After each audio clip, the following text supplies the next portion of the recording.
अलंकापुरी पुण्यभूमी पवित्र, तिथे नांदतो ज्ञान राजा सुपात्र. तया ठविता महापुण्यराशी, नमस्कार माझा सद्गुरु ज्ञानेश्वरासी. नमोऽनंताय शुद्धाय कूटस्थाय आत्मने नमः. प्रेमांबुधिविहाराय ज्ञानराजाय ते नमः.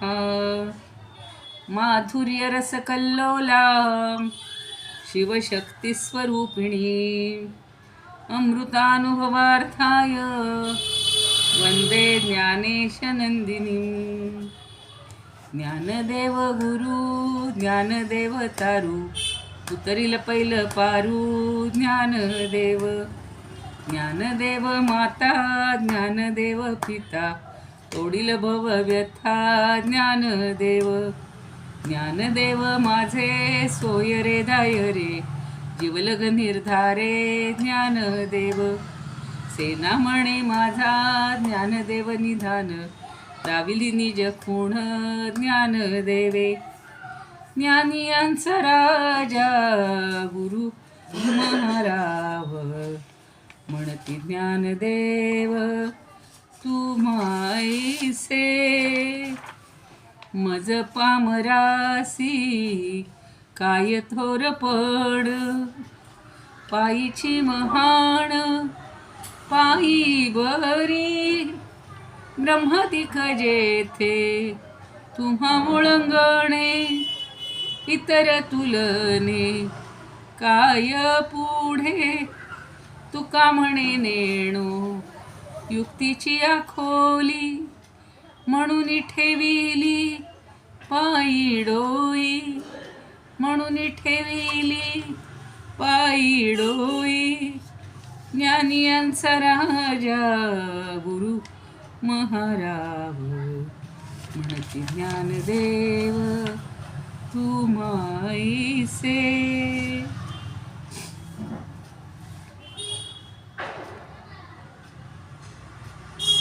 लीलायस्य वक्त्राच्छ्रुतिं पाठयन्तं, प्रतिष्ठानपूर्यां सधी सुधी संगतसेव्यं.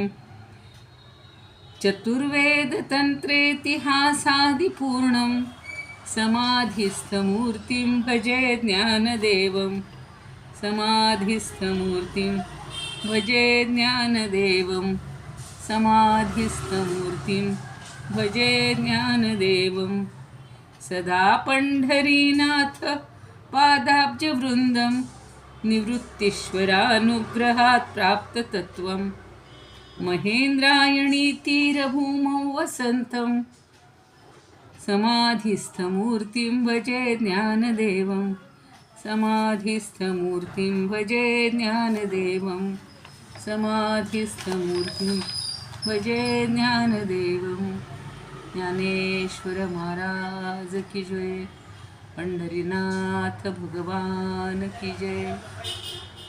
निवृत्तीनाथांना, ज्ञानदेवांना, सोपान मुक्ताबाई सर्वांना पंढरीनाथांना वंदन करूया. तुम्ही श्रोते जगदीश मूर्ती, तेथे माझी वित्पत्ती किती. बुद्धिहीन अल्पमती सलगी करीते. सर्वांच्या हृदयस्थ परमात्म्याला वंदन.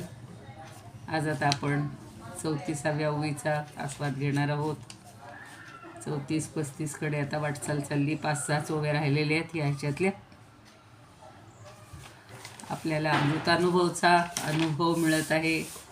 त्यातून आत्ताच तुम्ही ज्यांनी दासबोधातलं प्रवचन ऐकलं असेल, निरूपण ऐकलं असेल, त्यांच्या लक्षात आलं असेल की सगळं एकरूपत्व, हे सगळं अनेकत्व सोडून एकत्वाकडे आपण वाटचाल करत आहोत. आणि तेच समजून घ्यायचे. वेगवेगळ्या दृष्टांतातून ज्ञानदेव आपल्याला समजावून देत आहेत, तिकडे समर्थही समजावून देत आहेत. कुणी काही परवाच्या ओवीबद्दल बोलणार आहे 33, किंवा सुमिता ते आल्या असतील तर शिवशक्तीचे 2-3च ओव्या राहिलेल्या आहेत. बहुतेक आज त्या दिसत नाही आहेत. तुमच्यापैकी कुणाला बोलायचं असेल तर बोला.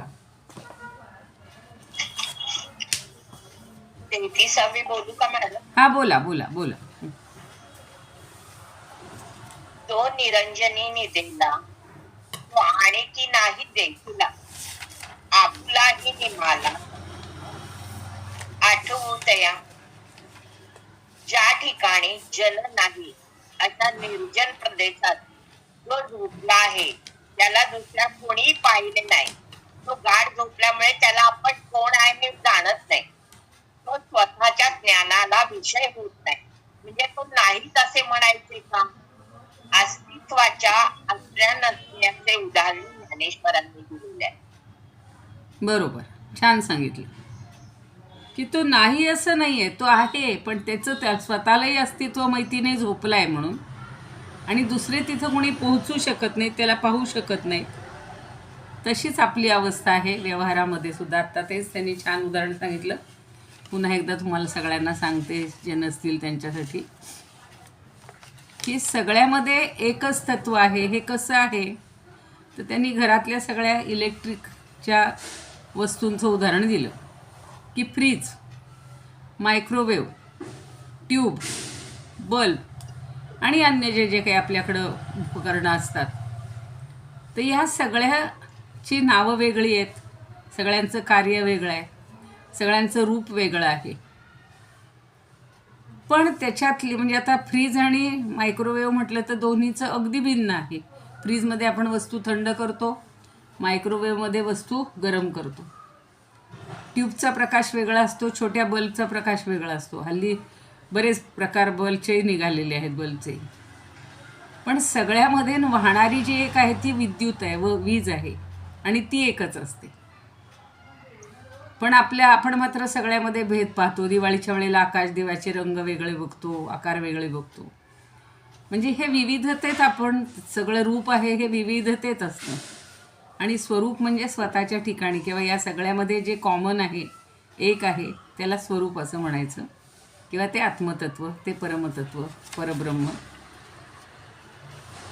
तर ही विविधता. आणि म्हणून एकटा जेव्हा मनुष्य आहे तेव्हा त्याचं स्वतःचंही अस्तित्व त्याला कळत नाही, कारण तो झोपलेला आहे. म्हणून मी त्या दिवशी बोलले होते की अज्ञानात आपण झोपलेले आहोत, म्हणून आपल्याला ही सगळी विविधता आत्ता जाणवती आहे, अज्ञानामुळं जाणवती आहे. पण तशा अर्थानं व्यवहारातले जागृत आहोत आपण. व्यवहारातली जागृती आपल्याला सगळ्यांना आहे, फक्त ज्ञानातली जागृती नाही.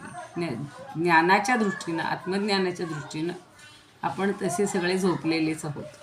त्यामुळं स्वतःचंही ज्ञान स्वतःला नाही आहे, आणि दुसरेही कोणी आपल्याला करून देतील अशी अवस्था होत नाही. आता 34वी ओवी बघूया. समजली 33वी सगळ्यांना? त्याच्यावरचं फक्त डॉक्टर वी कुलकर्णी आणि मानसीताईंचं सांगायचं राहिलं होतं, ते जरा थोडक्यात सांगते. जो निर्जन ठिकाणी झोपला आहे त्याला दुसरे कोणी पाहत नाही, आणि झोपेत त्याला स्वतःचंही स्मरण नाही. आपण पूर्ण म्हणजे ज्याला ब्लँक असतो म्हणतो तसं असतं, की काहीच नाही, स्वतःचंही स्मरण नाही आहे, जगाचंही स्मरण नाही आहे, आपल्याबरोबर कोणी असतील त्यांचंही स्मरण नाही, इतके आपण गाढ झोपलेले असतो. तसं डॉक्टर मानसीताई म्हणतात की जो निरंजनात म्हणजे एकांत स्थळी झोपलेल्या अवस्थेत त्याला कोणीच पाहिलेलं नाही, त्याला गाढ झोपेत स्वतःचाही विसर पडलेला असतो. आणि एका दृष्टीनं चांगलं आहे, झोपेत विसर पडलेला आहे, तुम्हीचा भेद नाही. जागं झाल्या झाल्या माझ्यासारखीच विचारते, का हो मला इतक्या वाजता उठायचं होतं, तुम्ही उठवलं नाही, चुकून झोप लागली, असं करत नका जाऊ. म्हणजे हा जो द्वैताचा व्यवहार आहे हा झोपेतनं जागे झाले की लगेच सुरू होतोय व्यवहारामध्ये. आता 34वी ओवी बघूया. परिजित जीवे नाही नोहे, परी जीवे नाही नोहे, तैसे शुद्ध असणे आहे, हे बोलणे न साहे, असे नाहींसे. त्यांनी सध्या नाही, असणे, नसणे या सगळ्यावर जोर दिलेला आहे.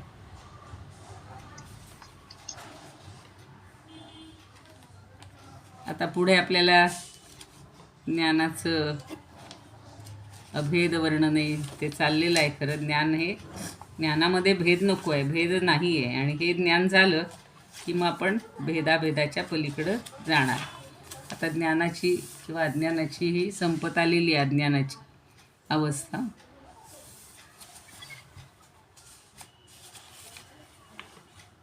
परी जीवे नाही नोहे ऐसे शुद्ध असणे आहे, हे असे नाहीचे बोलणे साहे, असा अन्वय आहे त्याचा.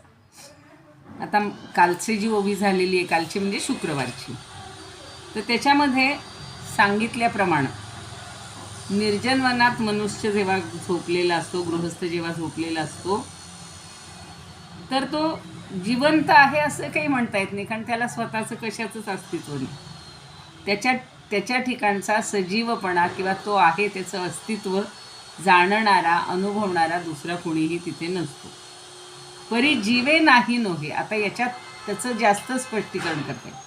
जीवे म्हणजे जिवंत, जीवे नाही नोहे म्हणजे तो स्वतः मी नाही असंही म्हणत नाही आणि तो जिवंत आहे असंही कुणाला वाटत नाही. निजलेला म्हणेल का मी जिवंत आहे? नाही म्हणता येत, कारण त्याचा सजीवपणा अनुभवणारा दुसरा कोणीही तिथे नाही आणि तो स्वतः गाढ निद्रेत आहे, तैसे शुद्ध असणे आहे. आणि तो गाढ निद्रेत असल्यामुळं त्यालाही आपल्या जिवंतपणाचा अनुभव येत नाही. या दृष्टीने जीवे नाही नोहे म्हणजे जिवंत असूनही नाही, नोहे म्हणजे नाही असं मुळात म्हटलं आहे. आता या ओवीमध्ये असं म्हटलेलं आहे, जीवे नाही नोहे. तथापि तो मेला आहे असंही नाही म्हणजे त्याचा जिवंतपणा दुसऱ्या कोणाचाही विषय किंवा कोणालाही विषय नव्हता, त्यालाही विषय होत नाही. आणि तसं आत्मा दुसऱ्या कोणालाही विषय होत नाही, कारण त्याच्या वाचून सगळ्या वस्तू ज्या आहेत त्या जड आहेत, चैतन्यरहित आहेत, अचेतन आहेत, तशा अर्थानं. आणि म्हणून त्या जडाला आत्मा विषय होणं अत्यंत अशक्य. आत्मतत्व जर निघून गेलेलं असेल किंवा चैतन्य जर नसेल तर या सगळ्या वस्तू जड आहेत. किंवा जड का म्हटले की त्या चिरंतन राहू शकत नाही. कितीही महागडी वस्तू आणा, कितीही मौल्यवान तुम्ही अलंकार घ्या, कितीही मौल्यवान घर घ्या, अगदी हल्ली तर सगळं एक क्रेज झालेली आहे की परदेशातली गाडी आम्ही आणली, तर ती किती लाखाची का कोटींची त्याचाही हिशोब नसतो. पण तरीसुद्धा भारतात आल्यावर जर तिला आल्याच कोणीतरी ठोस दिली तर त्या किमतीला काहीच राहत नाही, म्हणजे ती असून नसल्यासारखीच आहे. म्हणून या सगळ्या गोष्टी जड आहेत. जड म्हणजे न राहणाऱ्या, चिरंतन नसणाऱ्या. आणि या दृष्टीनं शेवटचं जे आहे, हे बोलणे नसाहे असे नाहीचे. तर या दृष्टीनं आत्म्याचं जे शुद्ध असणं आहे असं जे मुळापासून सांगतायत, तर आत्मा आहे नाही असं म्हणण्याचा व्यवहार होत नाही, कारण ते आहेच, आत्मतत्व आहेच, ते नाही असं म्हणूच शकत नाही आपण, किंवा म्हणणं योग्य नाही. पण गुलाबराव महाराज म्हणतात की तो जीवाने नाही असं होत नाही, म्हणजे जिवंत नाही असं होत नाही. जो झोपलेला आहे त्याच्याबद्दलचं चाललंय. त्याप्रमाणे आत्मवस्तू आहे नाही हे बोलणं हे आपल्या ठिकाणी न लागू देता आहे, म्हणजे ते आपल्याला तिथे लागू पडत नाही. हे बोलणे नसाहे, हे बोलणं तिथे सहन होत नाही, म्हणजेच योग्य होत नाही. असे नाहीये, नाहीचे, म्हणजे ते नाही असं का म्हणायचं? आपल्याला त्याचा दिसत नाही किंवा तशी जाणीव होत नाही म्हणून त्याला आपण नाही असं म्हणतो. आता खूप त्या शून्यवादावर तर बरीच चर्चा झालेली होती, पण असं म्हणणं योग्य नाही. या निष्कर्षाला आता शेवटी 3 ओव्या अजून राहिलेले आहेत, त्याची उदाहरणं काही देणार आहेत. म्हणजे जीवे म्हणजे प्राणाने, आपण म्हणतो ना त्याच्यातला जीव निघून गेला, जीव म्हणजेच प्राण. तर तो जीवे म्हणजे प्राणाने नाही नव्हे, म्हणजे नष्ट झाला नाही, झोपलेला आहे. झोपणं म्हणजे काही त्यातले प्राण नाही निघून गेलेले, तो गतप्राण झालेला नाही आहे, हे निश्चित आहे. पण त्याला आहे नाही आहे असं बोलणंही सहन होत नाही, म्हणजे ते त्याच्या तिथे लागूच पडत नाही. कारण त्याला आहे असं म्हटलं तर तो इतरांच्या आणि स्वतःच्या ज्ञानाचा विषयच होत नाही. त्याला जाणीव आहे का आपल्या भोवती काय विश्व आहे किंवा काय वृक्ष आहेत, काही पक्षी आहेत, काही कशाचंच त्याला ज्ञान नाही. म्हणजे तो स्वतःच्या आणि इतरांच्या ज्ञानालाही विषय होत नाही. आणि नाही म्हणावं तर तो झोपलेला आहे, त्याचा प्राण निघून गेलेला नाही, म्हणजे मेलेला नाही आहे. असं त्याचं शुद्ध अस्तित्व आहे. त्याचं म्हणजे त्याच्या ठिकाणी असलेले आत्मतत्वाचं तो आहे. आता जेव्हा आपण म्हणतो मी आहे, मी इथे आहे, फक्त देहाने असून बोलेल का हो आपण, किंवा आपण सांगू शकू का मी आहे? तर मी म्हणजे माझ्या आत्मरूपाने किंवा प्राणरूपाने मी इथं आहे, हे आपण प्रत्येकाला सांगत असतो. पण आपण मात्र ती व्यक्ती किंवा तो देह किंवा ते रूप, या रूपानं आपण आहोत असं फक्त म्हणत असतो. पण खरं जे आहे, खरं जे आपलं अस्तित्व आहे, त्या आत्मतत्वामुळं आहे. आणि म्हणून तो झोपलेला मनुष्य जीवे नाही, म्हणजेच त्याचा प्राण गेलेला नाही, पण तरीसुद्धा तो आहे असं का जाणवतं? तर त्याला फक्त जाणीव नाही आहे. आत्ता जागा झालं की त्याला सगळं कळणार आहे की अरेच्छा मी इथं कुठं झोपून राहिलो, इथं कुठे आलो. आता त्या गुरुचरित्रामध्ये सुद्धा एक राणी आणि राजाचं ते वर्णन असं होतं. मला परवाची ओवी आहे, काय म्हणतात, कथा वाचताना, जसं रामाच्या राज्यात सुद्धा सगर, म्हणजे त्या गर म्हणजे विष प्रयोग केलेला असतो त्या राणीनं, जिला मूल होत नाही आणि जिला आता गरोदर आहे तिला. तसंच त्या गुरुचरित्रातल्या पण एका कथेमध्ये दोघी असतात आणि एकीला गर्भावस्था प्राप्त झालेली आहे म्हणून दुसरी तिच्यावर फार हे करते, ज्याला आपण मत्सर, द्वेष, आणि म्हणून ती कशातून तरी अन्नातून पाण्यातून तिच्या गर्भावर तो परिणाम होतो, विष दिला त्याचा. आणि मग त्या आत गर्भाला सगळे विषारी बारीक बारीक फोड आलेले आहेत. जन्माला आल्या आणि तीही तशीच झाली. मग तिच्यावरही तो विषाचा परिणाम. आणि मग ते बाळ जन्माला आल्यानंतर विचार किती यातना सोसत असेल. तर राजालाही मुलगा झाल्याचा आनंद झाला आहे, पण ते असं विचित्र, ज्याला आपण दूषित म्हणू, ज्याला काही हेच नाही आहे, रूप नाही, रंग नाही, सगळं. म्हणून शेवटी एका निर्जन वनामध्ये, ते निर्जन म्हणलं की मला त्या दोघांची आठवण आली परवापासून. एका माणसाला सांगतात त्यांच्या सेवकाला, आणि तो सोडून येतो. त्यालाही वाईट वाटत असतं की एवढी राणी असून, पण पुढं सगळं चांगलं होत असतं की भगवंताची जिथे अधिष्ठान आहे. मग ती बिचारी वणवण अशी वैराणीच्यातनं चालत चालत जाते. कुठंतरी छोटंसं आश्रम दिसतो, कोणीतरी सांगतं इथून जवळच गाव आहे, त्या गावाचा राजा चांगला आहे. मग त्या राजाने तिला आश्रय दिला, छान राहायला जागा दिली. मग तिथे एक साधू आले. आणि पुन्हा योगायोगानं असं झालं की ते बाळसुद्धा तिचं मरण पावतं. तर ते मरण पावल्यानंतर ती इतका शोक करते की अरे लेकरा, तुझ्यासाठी मी आता जगणार होते, आता तूही मला सोडून गेलास तर काय करायचं. आणि तेवढ्यात तो साधू येतो, संन्यासी, आणि तिला सगळं सांगतो.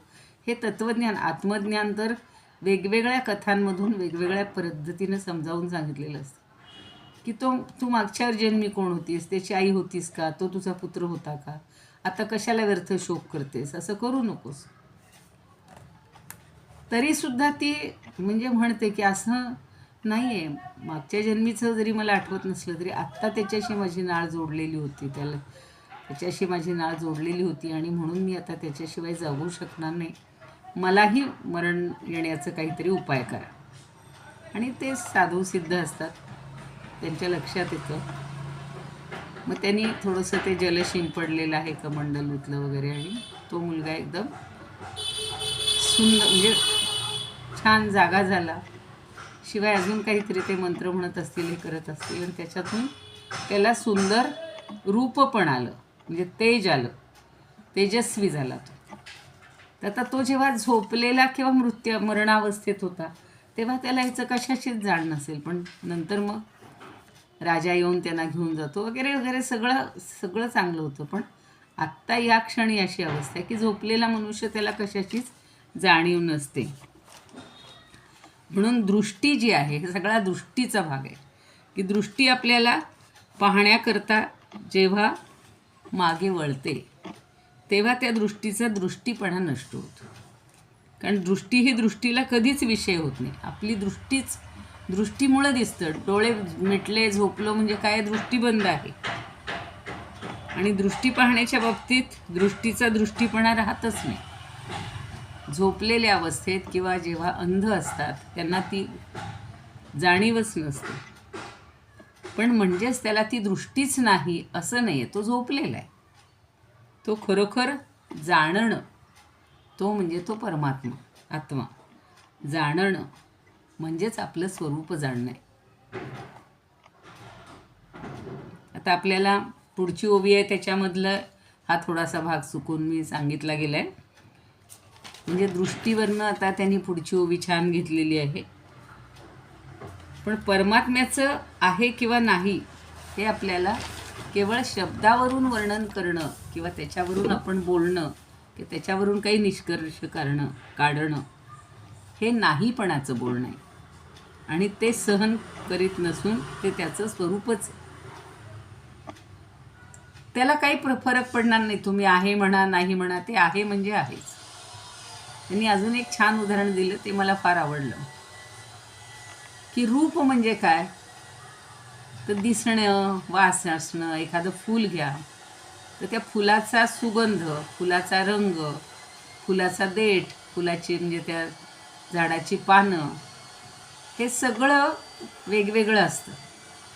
आणि प्रत्येक घरामध्ये जर बाग केली असेल तर सगळेजण आवर्जून दाखवतात की बघा आमची बाग, आमच्याकडे ही पण फुलं आहेत, हे पण झाड आहे, हे पण आहे, ते पण आहे. तर असं सगळं आपण पाहतो. पण त्याच्यामध्ये जे जीवत म्हणजे तत्व आहे, प्राणतत्व आहे, त्याच्यातला जो मुख्य हे भाग आहे, रस आहे, तो एकच आहे. म्हणजे त्याचं स्वरूप एक असतं, रूप वेगळं असतं. मग पान वेगळं असतं, फूल वेगळं असतं, देठ वेगळा असतो, गंध वेगळा असतो, सगळं वेगळं असतं. पण हे आपल्याला ती दृष्टी नसल्यामुळं आपल्याला ते दिसत नाही. आपण स्वरूप पाहण्याच्या नाही, पण आपण फक्त बाह्य देखावा पाहतो सगळीकडचं. बघा, कुठल्या कार्यक्रमाला जा, तिथं डेकोरेशन काय केली, अमकं काय आणलं, कोणाच्या साड्या कशा. आता परवा आमच्या या ट्रिपमध्ये सुद्धा सांगायचं झालं तर थोडंसं, आधी काही महिलांनी असं ठरवलं नव्हतं आणि इथं काही हा मोठा कार्यक्रम नव्हता की असं थीम ठरवा. मला असतं ते नऊवारीचं थीम करा, रंगाचं थीम करा, अमक्याचं करा. आणि त्या बाह्य देखाव्याला सगळं, आतून जो आहे त्याच्यामध्ये काही भिन्नता नसते. कितीही जुळी असली, दोन जुळी अगदी म्हणतो, जुळी दिसायला अगदी सारखे असतात, पण त्यांच्या आवडीमध्ये सगळा भेद असतो, त्यांच्या सगळ्या बाकी वागण्यामध्ये भेद असतो.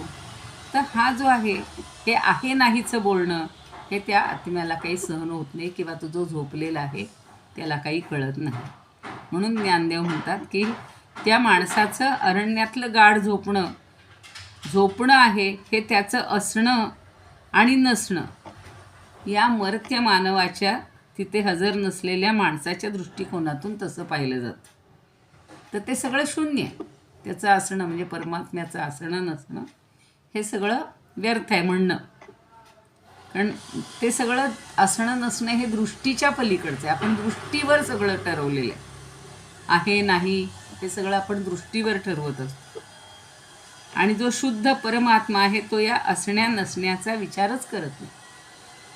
तुम्हाला म्हणजे आता बरोबर आहे की जन्माला येतानाच आत्ता मी म्हणलं तसं काहीतरी व्यंग घेऊन किंवा ज्यांना काही अपूर्ण येतं, आपल्याकडे पूर्वी म्हणायचे की ते काय म्हणतात, ग्रहण असलं आणि ग्रहणात काही खाल्लं तर ते जिभेला कवठाला काहीतरी होतं, काहीतरी डोळ्यावर कशावर तरी एखादा अवयव काहीतरी हे होतो.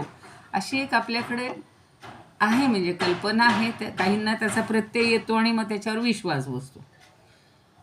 पण ज्ञानाच्या बाबतीत किंवा ज्ञानाची कक्षा ओलांडून गेलेला हा सगळा अस्तित्वाचा खेळ आहे.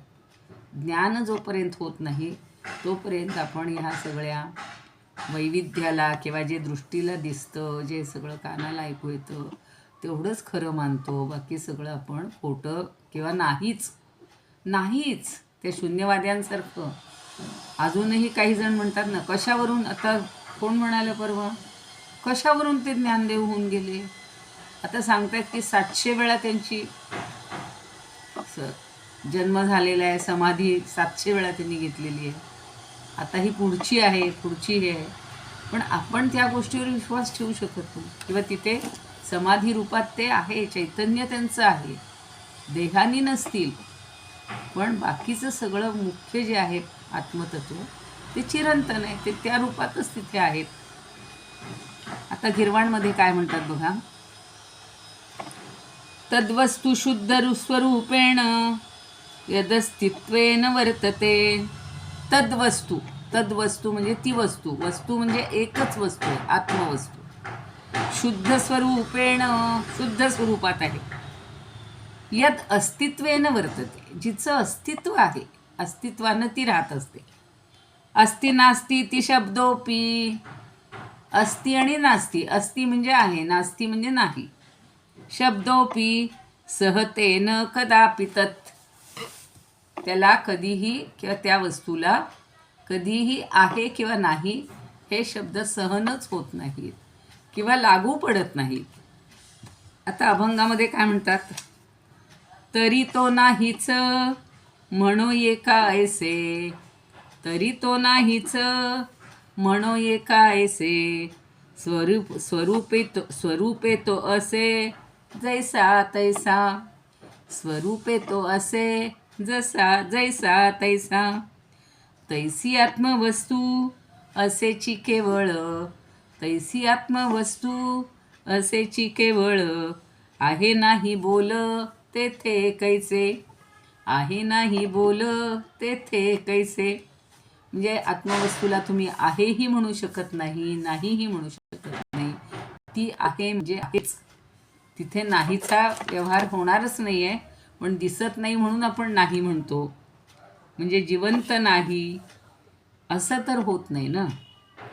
तद्वस्तू म्हणजे ती आत्मवस्तू, तिचं शुद्ध असणं, त्या वस्तूचं आहे आणि नाही या शब्दांनी वर्णन करणं तिला सहनच होत नाही. फार सुंदर सांगितलेलं आहे, संस्कृतमध्येही सांगितले आणि मराठीतूनही सगळ्यांनी तेच सांगितले. परंतु आता मानसीताई म्हणतात की ज्याचा जीव गेलेला नाही किंवा जो नाहीसा झालेला नाही, त्याचं शुद्ध असणं किंवा ते असं नाही की त्याच्याविषयी आहे, नाहीचं म्हणजे त्याच्या नाहीचं बोलणं, नकारात्मक बोलणं हेही त्याला सहन होत नाही. आपण बघा काही वेळेला म्हणजे जेव्हा दुसरा अध्याय शिकलो भगवद्गीतेचा आणि आत्मज्ञानावरचं सगळे 12-13 ओव्या श्लोक म्हणजे सगळे आणि त्याच्यानंतरच्या ओव्या पण ज्ञानदेवांच्या पाहिलेल्या आहेत, तर त्याला कशाच कुठलाच भाव नाही आहे, काहीच होत नाही. जीवन नाही, मरण नाही, कुठल्याही भौतिक वस्तूचा त्याच्यावर परिणाम नाही, तो आहे एवढंच नक्की फक्त आहे. आणि तेच आपण म्हणून लोकांना सांगतो की एखाद्या घरातली व्यक्ती जर गेली तर आपण काय म्हणतो की आत्मरूपाने ते आहेतच, नाही असं तुम्ही म्हणूच नका. आणि असतंच ना ते चैतन्य. आता आपण म्हणतो 10 दिवसपर्यंत असतं, नंतर मग त्याला कुठली गती मिळते ते सगळं ठरवतात. किंवा जर आयुष्यभर आता कितीही वाईट वागलेला असला आणि शेवटच्या क्षणी त्यानं भगवंताचं नाव घेतलं म्हणून त्याला गती मुक्ती पण मिळू शकते. म्हणजे पुढं काय होणार आहे हे आपल्याला नाही सांगता येणार. त्याच्या सगळ्या जे काही आयुष्याची काय म्हणू आपण, आयुष्यभर जसं आपण वागलेलं असो आणि शेवटच्या क्षणी अंतिमती सागती, शेवटच्या क्षणी जी गोष्ट घडेल आपल्या हातून, बुद्धीला जे जाणवेल, बुद्धी जसं म्हणेल आणि त्यानुसार आपली पुढची गती ठरते. म्हणजे एखाद्यानं आयुष्यभर अगदी सतत नामस्मरण केलं असेल, पण पूर्वजन्मीची किंवा ह्या जन्मीची एखादी गोष्ट त्या क्षणी जर आठवली आणि सगळं देवाचं स्मरण त्याला विस्मरण झालं, तरीसुद्धा त्याला पुनर्जन्म आहे. ते जे काही अपूर्ण राहिली असेल इच्छा किंवा ज्या गोष्टीचं स्मरण असेल त्याच्यासाठी ती त्याला येत असते. पण या परमात्म्याविषयी आपण आहे आणि नाही, असणं आणि नसणं हे म्हणणं योग्य नाही. ते अस्तित्व चिरंतन आहे, तीच वस्तू कायमची आहे. वस्तू हा शब्द आपण व्यवहारामध्ये म्हणजे आपल्या सांसारिक किंवा भौतिक जगामध्ये वस्तू हा शब्द आपण सगळ्या गोष्टींना वापरतो आणि परमार्थामध्ये वस्तू म्हणजे एकच वस्तू आहे, ती म्हणजे आत्मवस्तू, परमात्मवस्तू, परब्रह्म. एवढा फक्त फरक लक्षात ठेवला ना तर आपला हा गोंधळ कधीच असा होणार नाही असं मला तरी वाटते. आता पुढे काही त्यांनी दृष्टांत दिलेले, तर ही ओवी तशी समजायला म्हणजे आता थोडीशी पुन्हा वाचून घेऊया वाटलंच तर. परी जीवे नाही नो हे, तैसे शुद्ध असणे आहे, हे बोलणे न साहे असे नाहीचे. म्हणजे हे शुद्ध, हे बोलणं तो सहनच, त्याच्या बाबतीत सहनच होऊ शकत नाही, कारण त्याचं जे असणं आहे किंवा त्याचं जे अस्तित्व आहे ते शुद्ध आहे, पवित्र आहे. त्याच्यामध्ये अशुद्धता किंवा काही हे दोष असण्याचं कारणच नाही. पण जो झोपलेला आहे त्याच्या बाबतीत मात्र आपण पुन्हा विचार करतो की तो झोपलेला आहे का, तो काय झालेला आहे, आणि आपण तिथे गेलेलोच नाही ना, त्यामुळे त्यालाच कशाची जाणीव नाही आहे, कशाची शुद्ध नाही आहे, अशी अवस्था झालेली आहे. तर पुढची एखादी ओवी आपण बघून ठेवूया. कुणाला काही बोलायचं असेल, ह्या ओवीबद्दल काही विचारायचं असेल तर विचारा. आता ही 34वी ओवी झाली आहे. आता पुढे 3 ओव्यांमध्ये दृष्टांत सांगतायत, म्हणजे काहीतरी उदाहरण देत आहेत आणि उदाहरणातून आपल्याला लवकर समजतं. दिठी आपण या मुरडे, 35वी ओवी आहे बरं का. दिठी आपण या मुरडे, ते दिठी पण ही मोडे, परी नाही नो हे पुढे, ते जाणेची ते. आता दिठी म्हणजे दृष्टी. दिठी आपण या मुरडे, तई दिठी पण ही मोडे, परी नाही नो हे पुढे, ते जाणेची ते. आता मग अशी जे मी दृष्टीचं सांगत होते ते या ओवीवरनंच सांगत होते की दिठी म्हणजे दृष्टी. आपण या मुरडे, आपण असे वळून बघतो की नाही, त्याला मुरडणे म्हणतात, मुरडे. म्हणजे दृष्टी आपल्याला पाहण्याकरता जेव्हा मागे वळते, दिठी आपण या मुरडे, म्हणजे आपणहून ती मागे वळतीये आपल्याला पाहण्यासाठी.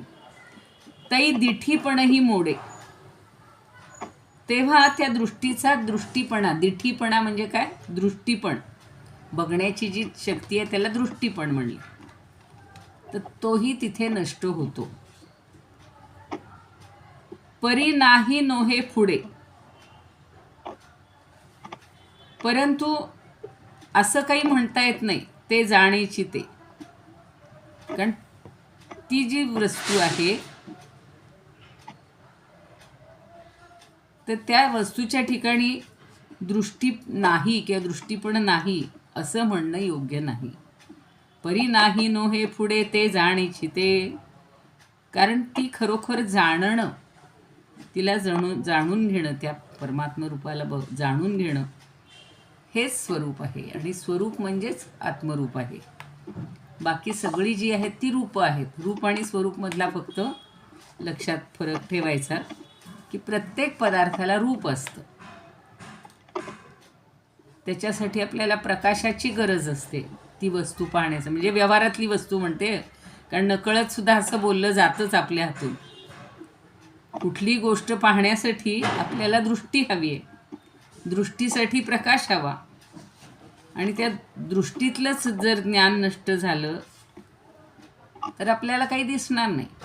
म्हणून त्यांनी म्हणले की दिठी आपण या मुरडे, ती दृष्टी अशी मागे वळायला लागली तर तिच्यामधली दृष्टीपणच नष्ट होतं. म्हणजे दृष्टीच जर आपली गेली तर आपल्याला काहीच कळणार नाही. आणि दृष्टी म्हणजे काय, तर ज्ञानाचं करण आहे. मागे मी सांगितलं होतं, करण म्हणजे साधन, त्यालाच प्रमाण असा शब्द वापरलेला. आणि ज्ञान आणि दृष्टी असे शब्दाचे 2 अर्थ आहेत. म्हणजे दृष्टी म्हणजे ज्ञान हाच खरा अर्थ आहे. इथे जे दृष्टी मुरडली म्हणले तर त्याला ज्ञान अशा अर्थीच म्हणायचे त्यांना. पण दृष्टीनं, आपल्या दृष्टीनं दृष्टी म्हणजे पाहण्याची जी शक्ती आहे ती, आणि ती आपल्याला जर डोळे असतील, उजेड असेल तरच आहे. पूर्ण काळाकुट्टा अंधार असेल तरी सुद्धा आपल्याला आपल्या दृष्टीला किंवा आपल्या चक्षुला काही दिसत नसतं. पण दृष्टी म्हणजे ज्ञान असतं असं ह्या परमार्थाच्या दृष्टीनं पाहायचं. आणि त्यातला सूक्ष्म भेद लक्षात ठेवायचा की ती दृष्टी जेव्हा मुरडली जाते, म्हणजे ज्ञान जेव्हा आपलं लक्षात येत नाही किंवा दूर होतं आणि ती दृश्यालाच पाहायला लागली, म्हणजे बाहेरच्याच गोष्टीला पाहायला लागली, तर तिला दृष्टी हे नाव प्राप्त होतं. पण ती दृष्टी जर मागं परतली तर तिला दृष्टी हे नाव राहणार नाही.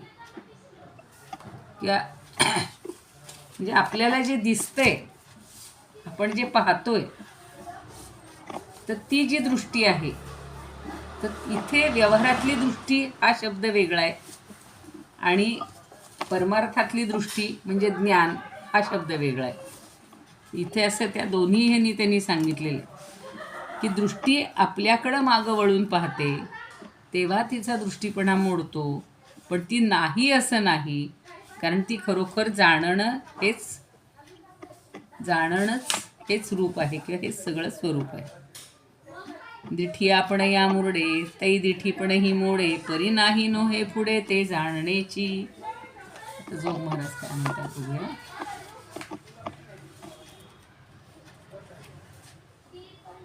सुमनताईंचा स्पीकर चालू आहे त्याच्यामुळे कुरकुर आवाज येऊन हा, राहिला. मलाही काहीतरी येतोय बरं का सारखा आवाज. हा, काय झालं सुमनताईंचा आवाज सुमन? हे स्पीकर चालू होता. हा बरोबर आहे, मला वाटलं तिथं माझ्याकडेच काही आवाज येतोय का काय. बरं झालं सांगितलं ते. मग आतापर्यंत बोललेलं ऐकू आलं की नाही तुम्हाला? थोडंसं अस्पष्ट ते आलं. जरा वेगळं ऐकायला येत होतं, आवाज गुरगुर गुरगुर येत होता, म्हणून त्याला कळलं लक्षात आलं की ते म्हणून असतात. आता बघा, दृष्टी आणि पुन्हा हे श्रवण, हे सगळे आपले 5 इंद्रियांचे जे विषय आहेत त्याला आपण खरी दृष्टी म्हणतो. ते सगळे प्रमाण आहेत आणि त्यातलं एक जरी प्रमाण म्हणजे एक जरी साधन असं काहीतरी विचित्र झालं किंवा त्याच्यामध्ये बाधा आली तर आपल्याला आत्ता जे व्यवहारातलं किंवा आपण जे ज्ञान श्रवणानं जे ज्ञान करतोय ते आपल्याला ऐकू येत नाही किंवा नीट समजत नाही. रोज तसंच होतंय ना. एवढे तिकडे 200-250 लोक असतात तेव्हाही कोणाचे तरी 3-4 माईक चालू असतात आणि मग कुणालाच काही समजत नाही. आता इथे तर आपण कमी संख्येनं आहोत तरीसुद्धा शेवटी परिणाम व्हायचा तो होतच असतो. तर जशी दृष्टी ही इतर पदार्थांना पाहते तशी ती आपण आपल्याला पाहण्याकरता म्हणजे आपल्याकडं वळली की दृष्टीचा दृष्टीपणा नाहीच होतो आणि तरी ती दृष्टी पुढील विषयांचे भावाभाव पाहते. म्हणजे भावार्थ असा आहे की डोळ्याला डोळा कधी दिसला नाही तरी तो आंधळा नसून इतर वस्तू आहेत किंवा नाही हे तोच पाहतो, असा यांनी अर्थ घेतलेला आहे.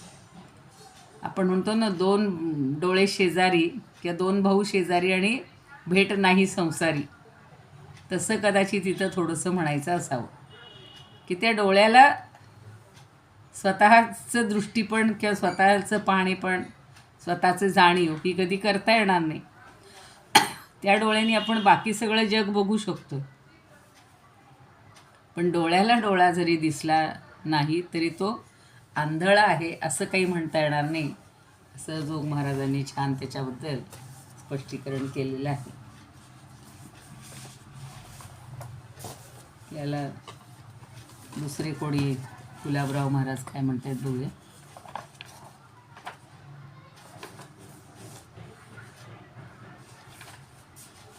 आता हे चौथं प्रकरण संपतच आले आपलं, थोड्याच अगदी उभ्या राहिलेले आहेत.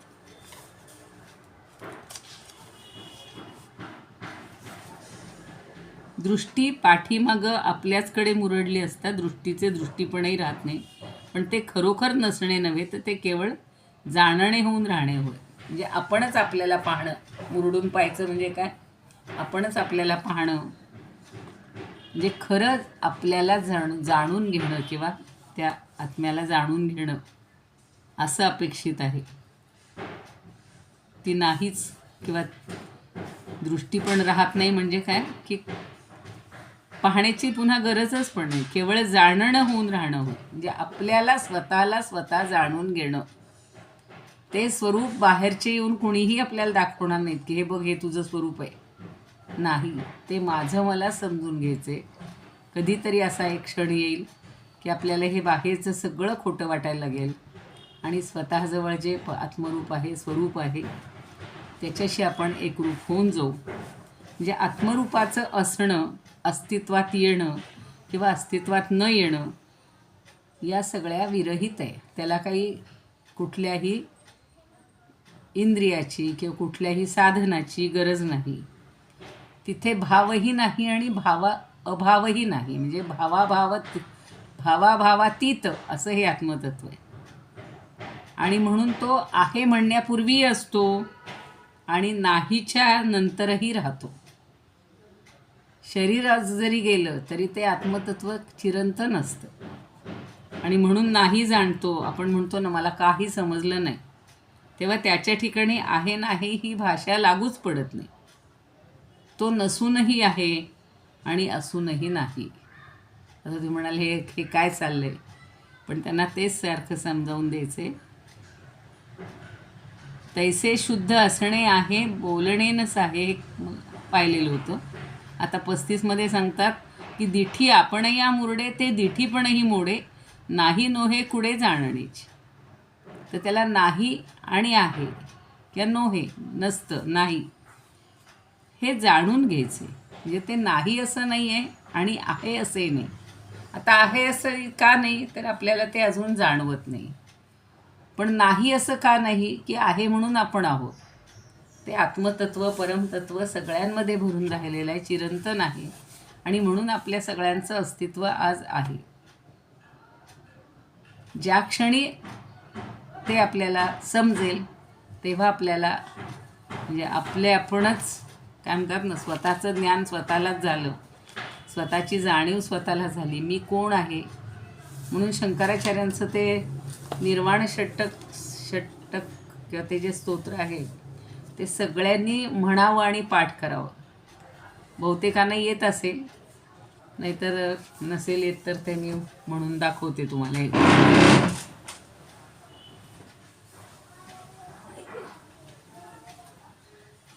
आहे का सगळ्यांना माहिती? मनोबुद्धी अहंकार चित्तानी नाह.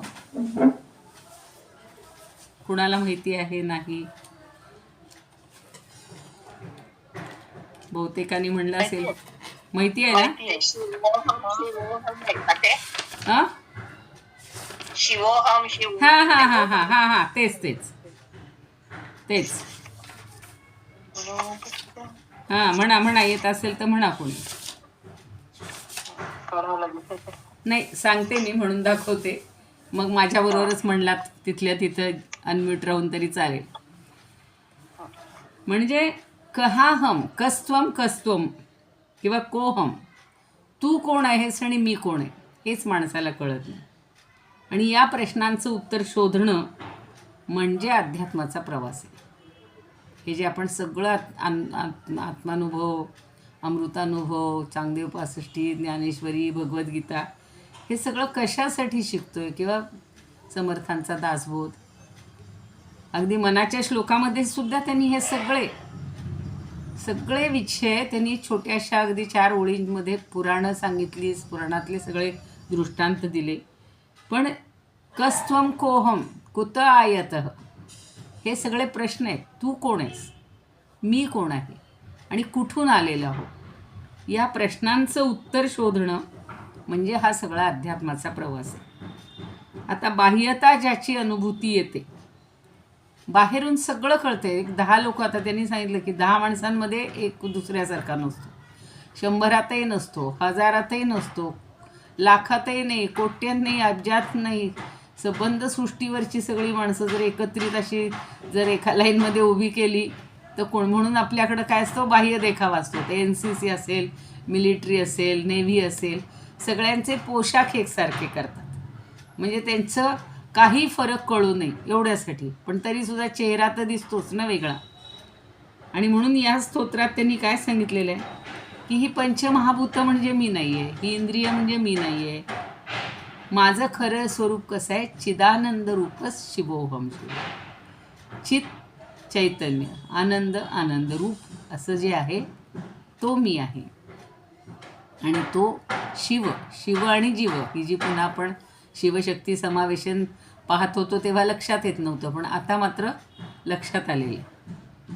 तर म्हणून ह्या स्तोत्रात नेमकं मी म्हणजे काय, मी कोण आहे हे खूप सुंदर सांगितलेलं आहे.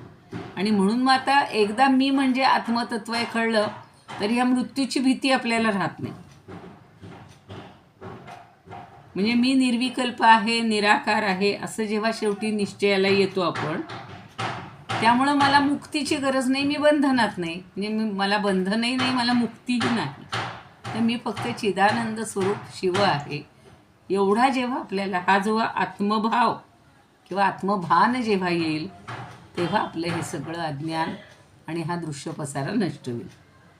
एकदा म्हणूयात, येत असेल त्यांनी म्हणा, नाही तर ऐका. मनोबुद्ध्यहंकार चित्तानि नाहं, मनोबुद्ध्यहंकार चित्तानि नाहं, न च श्रोत्रजिह्वे न च प्राणनेत्रे, न च व्योमभूमिर्न तेजो न वायुः, चिदानन्दरूप शिवोऽहं शिवोऽहं, चिदानन्दरूप शिवोऽहं शिवोऽहं. शंकराचार्यांनी या एका स्तोत्रात सगळं आत्मज्ञान सांगितलं. मन नाही, मन, बुद्धी, अहंकार, चित्त, जे चार आपण म्हणतो ना नेहमीच, अंतःकरण चतुष्टय, त्याच्यावर सगळा हा आपला जीवनाचा प्रवास चालू आहे. आपल्या मनावर आहे, बुद्धीवर आहे, त्याच्यानंतर अहंकार आणि चित्त, क्षणाक्षणाला ज्या वृत्ती येतात ते चित्त. तर ह्या चारही गोष्टी मी नाही. बरं, त्यात दिसत नाही आहेत. कुणाला अंतःकरण दिसलंय? नाही. कुणाला अहंकार दिसलाय? नाही. पण तो जाणवतो आपल्या प्रत्येक कृतीतून, आपल्या बोलण्यातून. म्हणून ह्या चारही गोष्टी मी नाही आहे. मग नचे श्रोत्र जिव्हे, अहो 2 कान दिसत आहेत, पण त्यातलं जे श्रवणेंद्रिय ते दिसतंय का? नाही. आणि जिव्हा, जिव्हा नाही, जीभ नाही.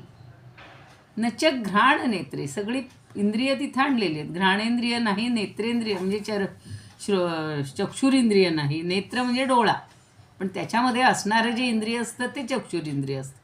ते सूक्ष्म असतं, त्या बाहुलीच्या अगदी तिथे मध्यात असतं. आणि ते जर चांगलं असेल तर आपल्याला सगळ्या गोष्टी दिसतात. नाही तर तेच जर त्याच्यातली शक्ती संपली तर आपल्याला डोळे असून आंधळे ही म्हण आपल्याला, म्हणजे जे अनुभवतात की आपल्याला सुद्धा अशी कधी अवस्था होते. तर डोळे असून आंधळे म्हणजे नेत्र असूनही मी नाही, म्हणजेच त्याच्यामध्ये जो प्राणतत्व आहे, आत्मतत्व आहे, जी शक्ती आहे ती म्हणजे मी आहे. म्हणून चिदानंद रूप शिवोहम शिवोहम, या चैतन्य स्वरूप आनंदमय असा मी आहे. म्हणजे मी म्हणजे तो परमतत्व आत्मा. न च प्राण संज्ञो न वै पंचवायुर. आता प्राणसंज्ञा, 5 मुख्य प्राण आहेत, 5 उपप्राण आहेत. माहिती असतील, प्राण, अपान, व्यान, समान, उदान. पुन्हा 5 उपप्राण आहेत. तर हे मी नाही आहे. आणि पंचवायू म्हणजे 5 वायू मी नाही आहे. 9 सप्तधातू, शरीरामध्ये 7 धातू असतात. रस, रक्त, मांस, अस्थि, मज्जा, शुक्र. ह्या सगळ्या गोष्टीवर आपला देहाचा सगळा हा काय म्हणू आपण, म्हणजे डोलारा उभा आहे.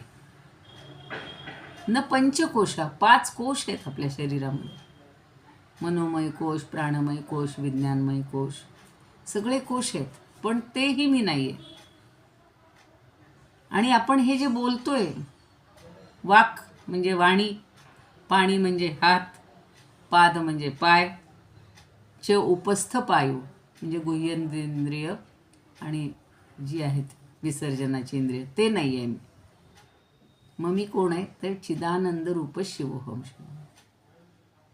अजून पुढे सगळ्याच्या मानसिक गोष्टी सांगितले, त्याहीच आपण, नाही तर होईल आता 5 मिनिटात.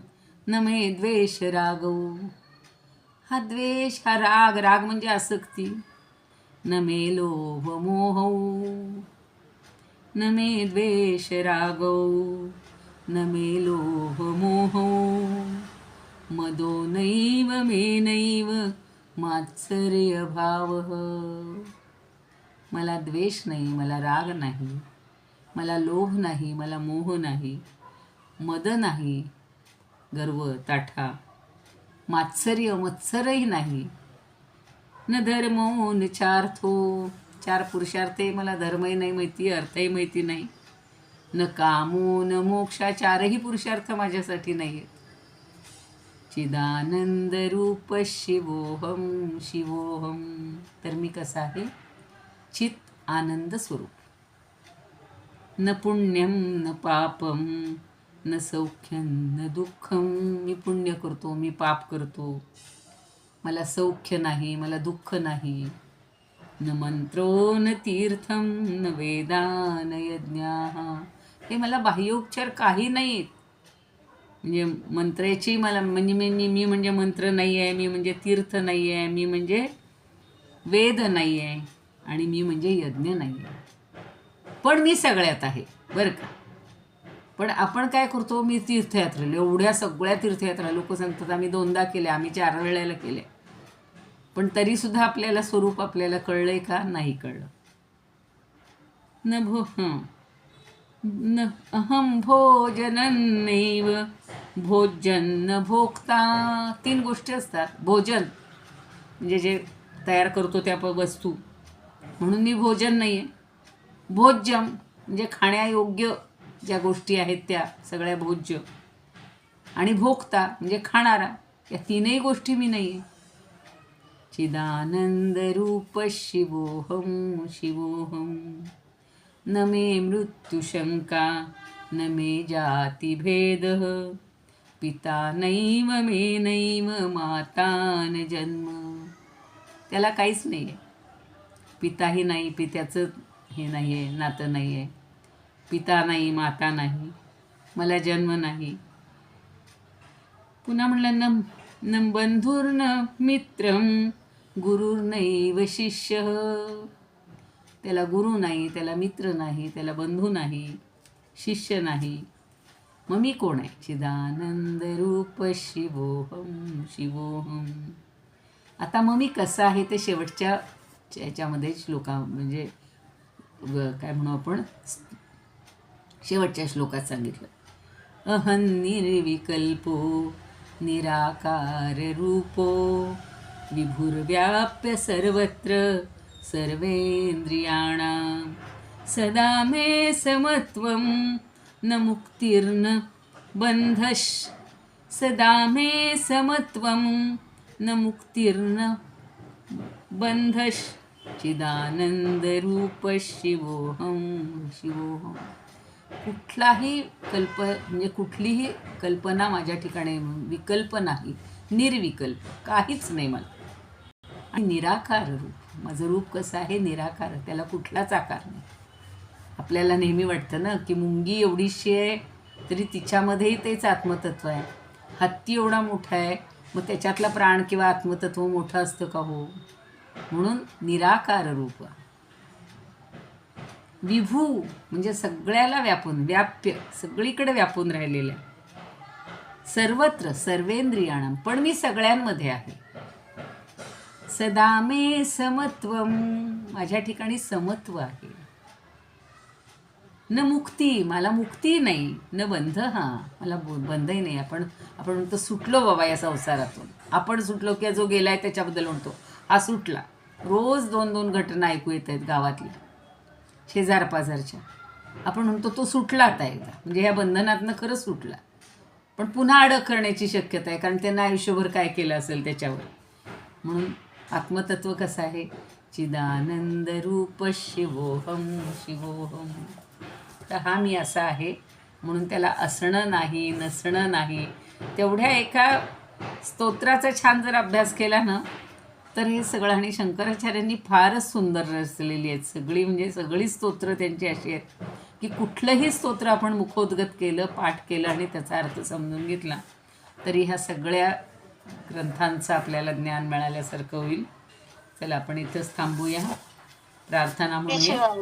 काही ती शेवटची वेळ नचा संगतन नैव मुक्तीर्न मेयम आहे. बंध तुम्ही हां नचा संगतन नाही या पुस्तकात. तुमच्या पुस्तकात वेगळं आहे का काही?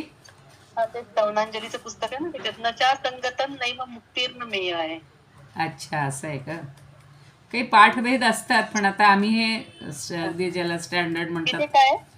तिथे काय? एक मिनिट मी आता ते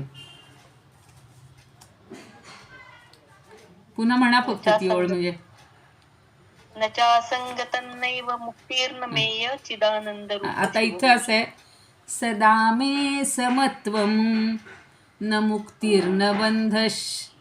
सदा मे समत्वम. समत्व मी तो शब्द सांगायचे राहिले तेवढा, की सगळ्याच्या बाबतीत माझं समत्व आहे, सम आहे. जे उदाहरण सांगितलं हत्ती आणि मुंगीचं, की त्याचं समत्व आहे, सगळीकडे समत्व आहे, समरूपाने राहिलेलं आहे तो. आणि त्याला मुक्ती नाही न बंधही नाही. तुमचे सांगा शब्द काय आहेत?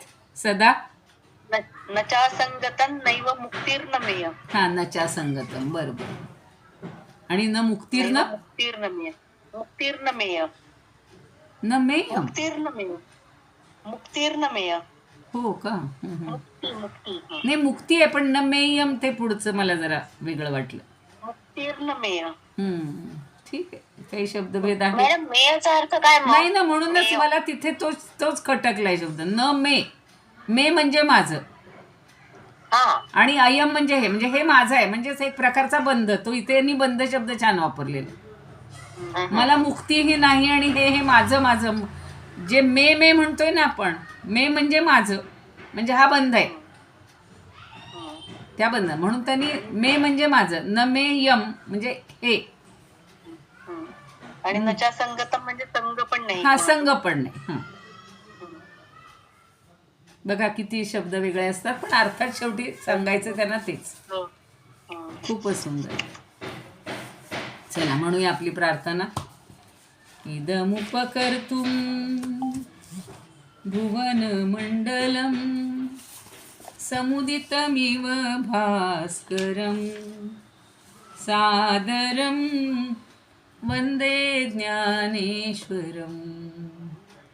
त्रिभुवनमाता भगवद्गीता लोकमंगला लोकविश्रुता लोकहितं संततं ध्यायता येन ज्ञानेश्वरी विरचिता.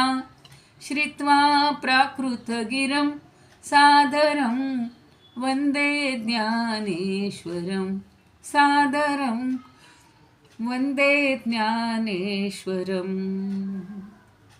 गीताशास्त्रं क्वां बुधिकल्पं नवन्तदीयं वयः क्वचाल्पं विषयविपदां व्रात्यमनल्पं वाग्यज्ञेन च येन भूषितं सरस्वतीमन्दिरं सादरं वन्दे ज्ञानेश्वरं सादरं वन्दे ज्ञानेश्वरम्. यत्र शारदा कृपाप्रसादः यस्य श्रवणात् परमानन्दः विहितो निहितो यत्रामृतनिःस्यन्दः काव्यतत्त्वयोः कृतवन्तं तत् रसायनं मधुरं सादरं वन्दे ज्ञानेश्वरं सादरं वन्दे ज्ञानेश्वरम्. आरती ज्ञानराजा महाकैवल्य तेजा सेविती साधू संत मनुवेधला माझा. आरती ज्ञानराजा लोपले ज्ञान जगी हित नेणती कोणी. अवतार पांडुरंग नाव ठेविले ज्ञानी. आरती ज्ञानराजा कनकाचे तटकरी उभ्या गोपिका नारी. नारद तुंबरू हो सामगायन करी. आरती ज्ञानराजा प्रगट गुह्य बोले विश्वब्रह्मची केले. रामा जनार्दनी पायी मस्तक ठेविले. आरती ज्ञानराजा महाकैवल्य तेजा सेविती साधू संत मनुवेधला माझा. आरती ज्ञानराजा. ज्ञानेश्वर महाराज की जय. पंढरीनाथ भगवान की जय. जय तू श्रीकृष्ण, जय तू ज्ञानेश्वर.